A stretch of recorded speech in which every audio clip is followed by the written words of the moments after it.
We are the family of Mr. Tsonga and his children. Here, my big brother is Anton Zonke. I'm Boy Nyamande. My mother is Esnat Nyamande.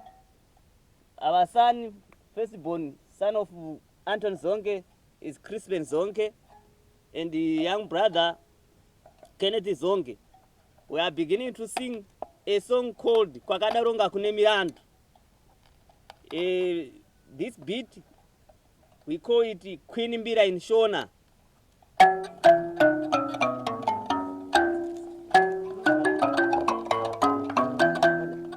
We are here at Tsonga village, Nyamapanda, Goronga A ward, Mudzi district.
Ha.